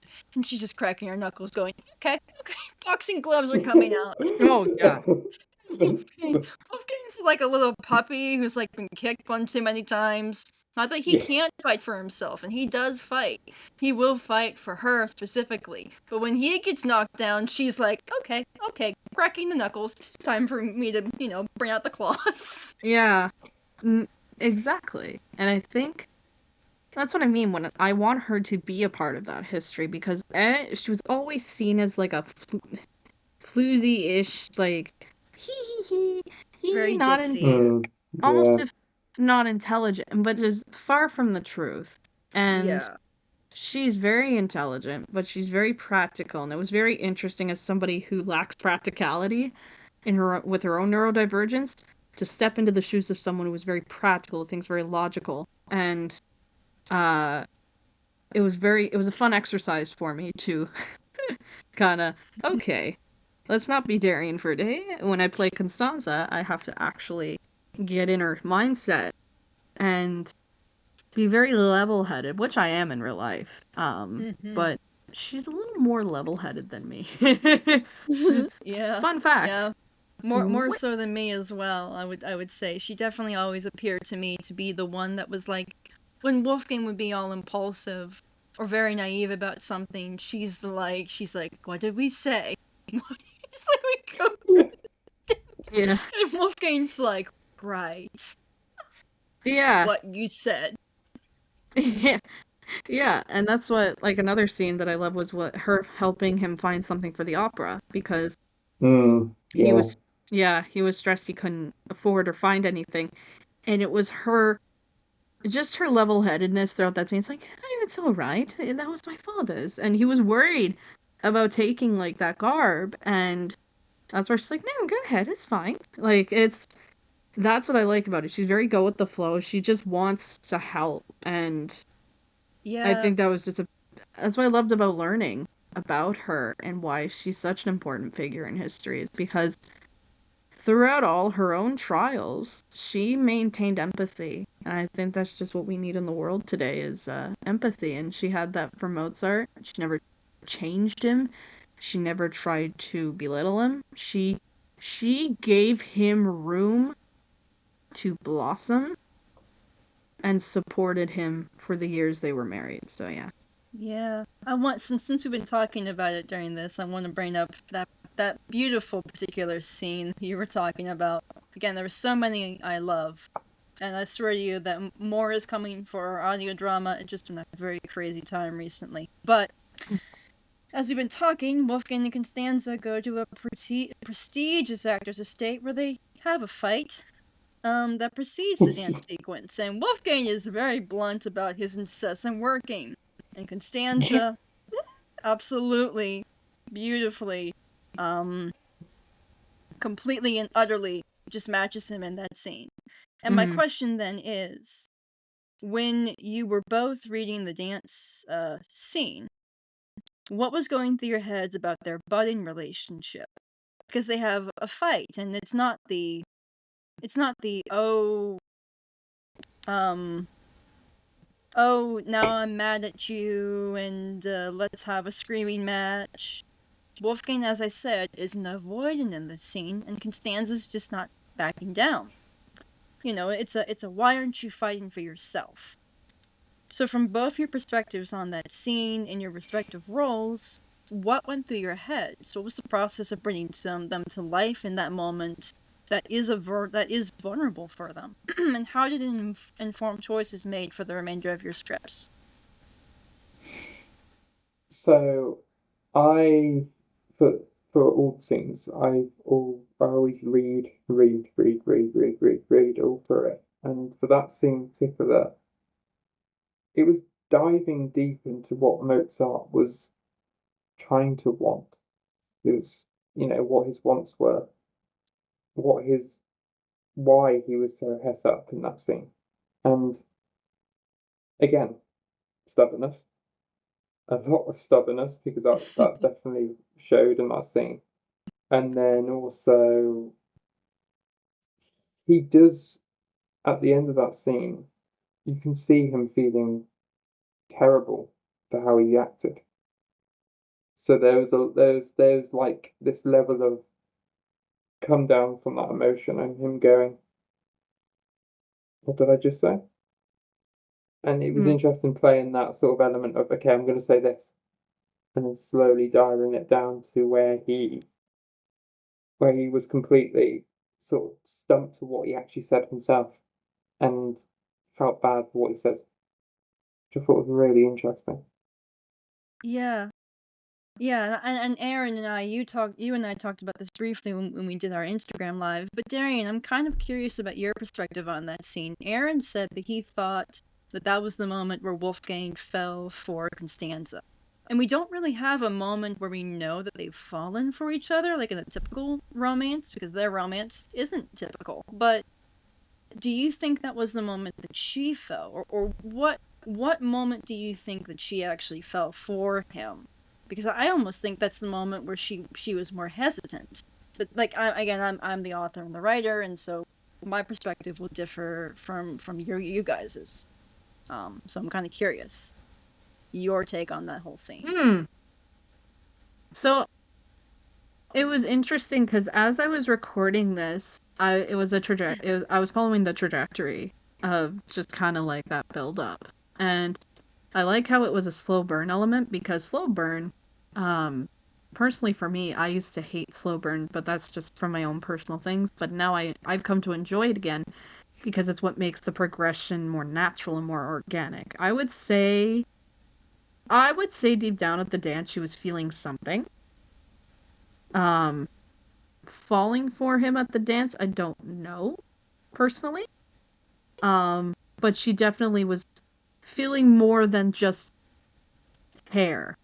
It was getting to a point of more. And Right. and I would say during that scene, I had to go into basically not so much mama bear mode, but almost emulate mama bear mode. And be like, So, I'm just like, okay, reading this as Constanza, how is she going to, in a way, say to Mozart, this is how I'm feeling, but not be so direct? Because Constanza's very good at choosing her words carefully. Yes. Sometimes. So when it came to the line, well, Mozart, is it resignation or revolution? I like to add a bit of a tension there, because it's ultimately she's giving that question of, well, do you see what I'm saying, or are you still gonna fight me? So and he's so literal. He's like, what? Yeah. Yeah. I think it was important to highlight, like, she's not afraid to, use her voice where it matters. And it was fun for me as an actor, because as Darien, it's hard to use my voice every now and then. I'm not afraid to now, but it was cool to step into the shoes of someone from history who isn't afraid to use her voice and who isn't afraid to fight properly for what matters. And because the significance of that fight is actually very important, because this is where Mozart was working himself to the freaking bone as a composer. And he wouldn't stop. Like, he was a workaholic, that's known. And he was composing for different orchestras and whatnot. And it's like he doesn't have an off switch. And that's what frustrated Constanza the most. So I think that's what makes me sad when people try to play her as this unintelligent floozy or just someone who doesn't have strength. She has strength, and she's not afraid to say to the man that she would soon call her beloved, hey, you need to smarten up a wee bit. So I liked how the fights, or the spats even, were written, because they weren't written in malice, or they weren't written cold. There's tension. And I wanted to really be like, okay, as Constanza, let me just add that tension, because Constanza's pissed. And she had to come at it from, like, when you're pissed at your significant other, but you're scared to use your words because it might be mean. So I'm like, okay, acting exercises, let's step into a mindset of you're pissed, but you don't want to, like, outwardly say you're pissed. So that was a tricky part for me. But I hope it was received well, because I mean, well, is it resignation or revolution? So I mean, I feel like it came across like incredibly well. Like I said, you reminded me, and there's two things that your characterization of Constanza are, like, really embodied well. In the moments where she's very kind and compassionate, total Cinderella, because I feel like Wolfgang, like, described her as the Cinderella of her era. He's like, father, the mother spoils the other sisters and gives nothing to Constanza. All she does is cook and clean and da-da-da. And I'm like, is she basically Cinderella? And then also you remind me very much of the way that the actress for Queen Charlotte in some of the fight scenes, because Queen Charlotte was a big inspiration for this book as well, and particularly for the characterization of Constanza and Wolfgang. That was a big help in how to characterize a relationship that deals with mental health difficulties. That strength that Queen Charlotte just shows in the moments where she's like, fight with me, fight for me. And I thought to myself, she's not arguing with George in these scenes. She's fighting for him in these scenes. And I wanted that with Constanza and Wolfgang. I was like, they're the same kind of relationship. Why can't we give them those dues? And so that scene played so beautifully. It's one of my favorites. It's actually currently out. I think it's in chapter 6. So that's out on Spotify. Please catch up. I am working myself as well to get episode 7 out, because there were some beautiful moments. One of my favorites being the Kingdom of Back scene. We have only 3 questions.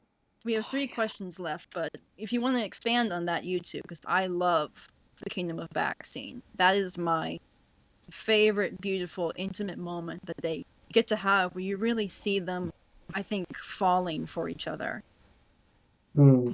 It was the time that Mozart wasn't afraid to share his love language, and I felt that the Kingdom of Back was sort of him sharing a part of himself to Constanza. It was a little thing that he used to make, obviously, when he was younger, and he just loved to play words by saying them backwards. And it was very childlike in a way, but it was his love language. And it was him going, this is my special interest. Do you want to join in on the fun too? And it was beautiful. It was really beautiful to do that scene. I really had great fun. He really invites her kind of into his world, and kind of says, you know, do you want to share, you know, and I think that's the one thing that we as autistics are always afraid of, is that we're always shut down for our special interests or the things that we are so passionate about. But I wanted to write a scene where he was kind of like, well, do you want to share? I hate to use the Tarzan analogy, but you know the line in you know, come now and see my world. I wanted a moment like that, where he kind of says, well, this is what I see, you know, and she doesn't shame him for it. She accepts it.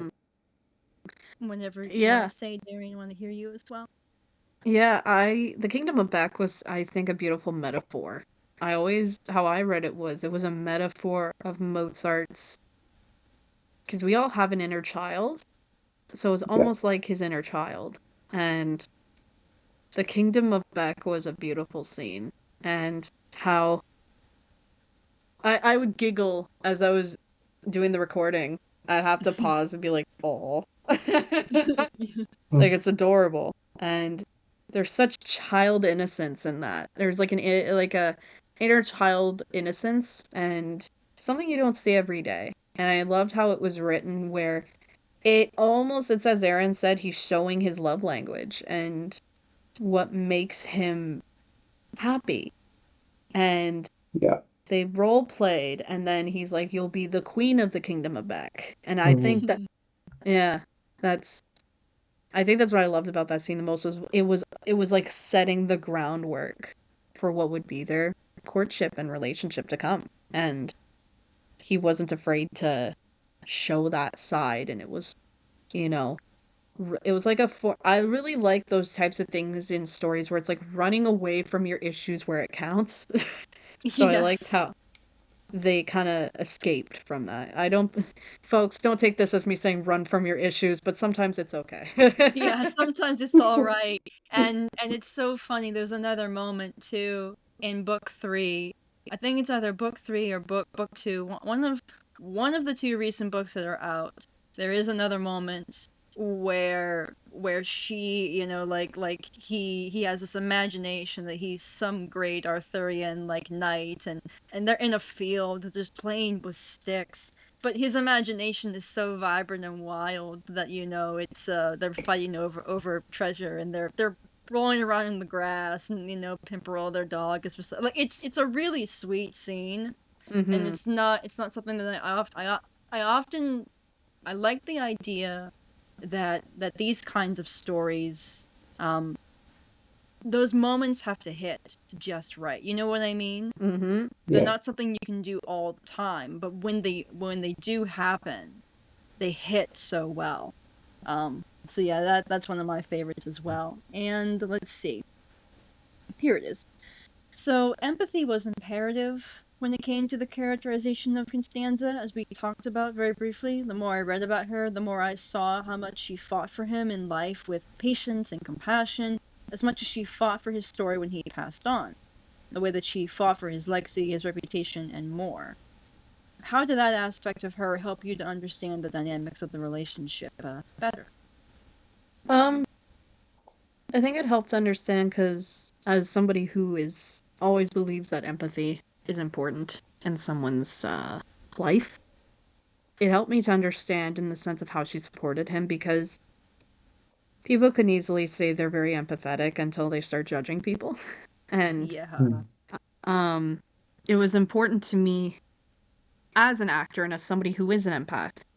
Okay, how did she support Mozart?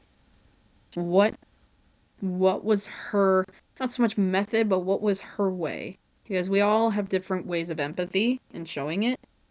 So I wanted to know how she did it. And it was pretty eerily similar to who I am, which is she was so encouraging of his passions and pursuits. However, what I loved about that same level of empathy was she wasn't afraid to tell him, hey, you need to take a breather, my darling, you know? Like, it's...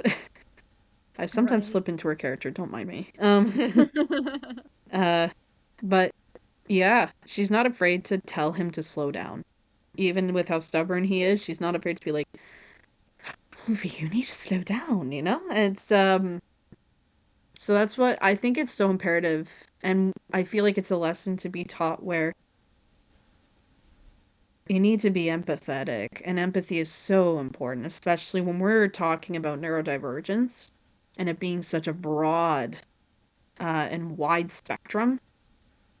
It's so important to just not see somebody as helpless or as they can't do anything, but whereas they can, but encourage them to do it their way. And I think that's truly what the biggest thing is in their relationship was she always encouraged Mozart to be himself, to have those moments of just humor and playtime. And I think that's what I really enjoyed learning and adding that empathy was, especially that Kingdom of Beck scene is a big example, is she indulged in his playtime, in role playing. That serves as a metaphor. That kingdom itself is a metaphor of their relationship where it stood the test of time through every storm, every argument that they've ever had. That kingdom still stood. I agree. And still does today. Yeah. Yeah, and for our final question, and I thank you both for your patience and your longevity on doing this with me. Why might now be the time that this take on not only Constanza and Wolfgang, but other people in history who were disabled deserve to have their stories told in this manner of such empathy? I mean, I know my views on why. I believe because right now, currently, we have people who plainly forget that disability has been the heart of the world since the Grecian period and before that. But stigma and prejudice made it impossible for people like us, and may I remind you that disabled, the three of us on this podcast are autistic. Yep. You know, we're not afraid to talk about it. We are. But prejudice made it impossible for us to exist. And it's here again, in 2025. And we've almost gone backwards.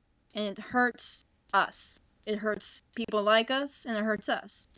So why does it matter, in your opinions, both of you, that we don't just have modern stories about the disabled, but stories from history too, where we tackle the hard issues and we showcase it in the most realistic manner possible?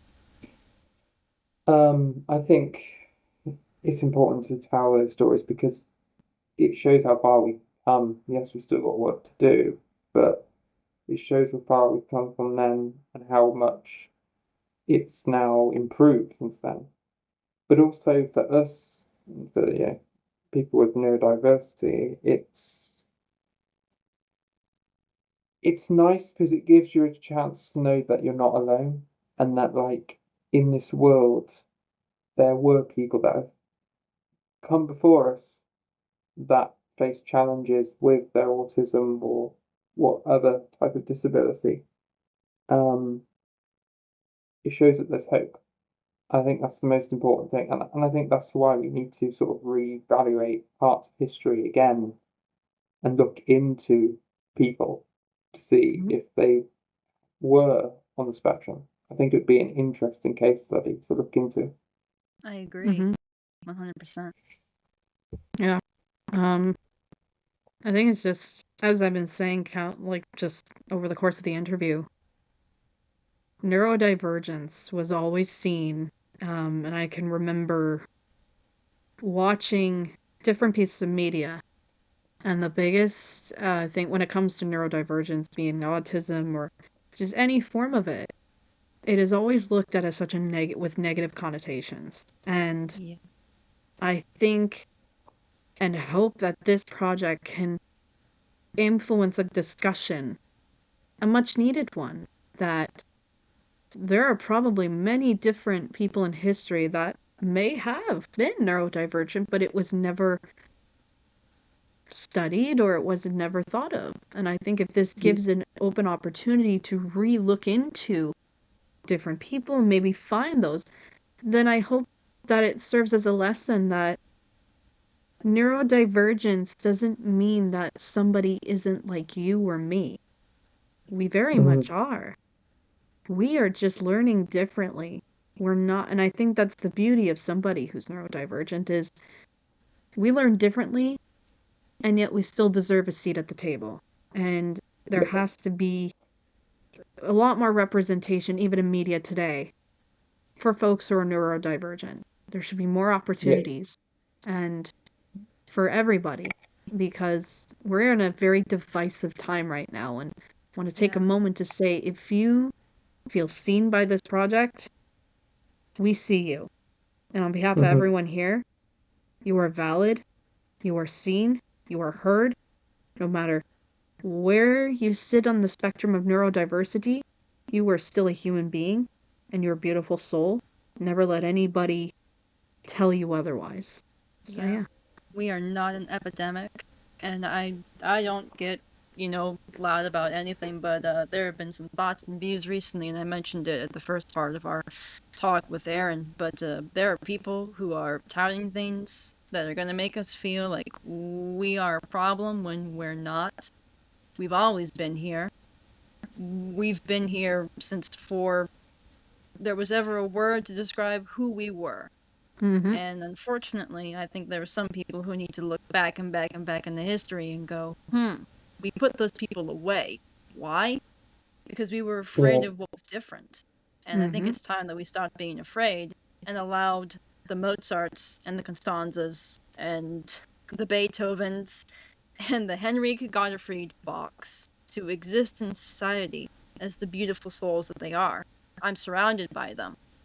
Because in the words of my friend Jack Morby, autism is something you've never even seen before. It can be something you have never seen before. We are not just one, we are not this or that, we are not one thing. We are something you may have never seen before, and that is beautiful. And with that, I will take us to a close and say, Darien, Aaron, thank you so much for your patience and for being a part of this. Where might people be able to find you social media wise? Both of you. So for me, probably my Facebook, which is just Darren Relf, and on there there'll be all my links to my Spotlight, my Instagram, everything's on there, and you can follow it via that. All right, absolutely, and I will post those below for people to follow for sure. Well, I'll just just scrolls down a bunch of links. No, I'm kidding. I'm kidding. I'm kidding. No, I'm not. I am not that vain, folks. You are more than happy to find me. I have a voice acting Twitter. That's x.com/DarianHTVA. And that's basically where I post all my performance announcements, my roles, and everything. I also have a TikTok, which is also Darien HTVA, where I post a lot of skits. And I go live Fridays and Saturdays. I'll be live Sunday for the game I'm currently streaming, Love in Deep Space. And it's going to be a birthday event. So I'll be live in the morning at twitch.tv/DarianHTVA. So yeah. Alrighty, and with that, thank you so much for your time, and thank you everybody. Hopefully, you can follow me, of course. I am Faith Chapter Official on Instagram. Of course, you can follow the Faithfully Yours official book page as well on Instagram.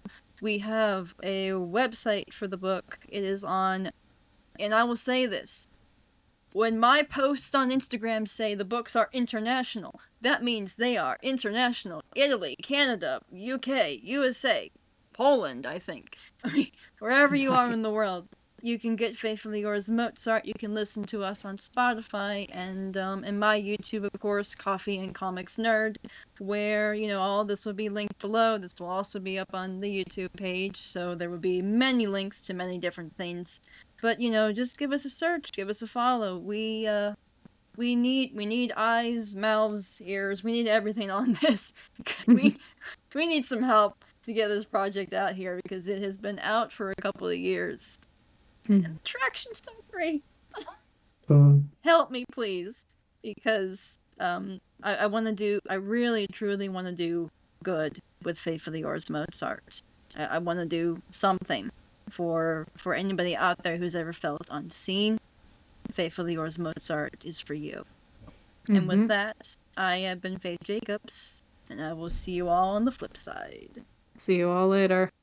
See ya.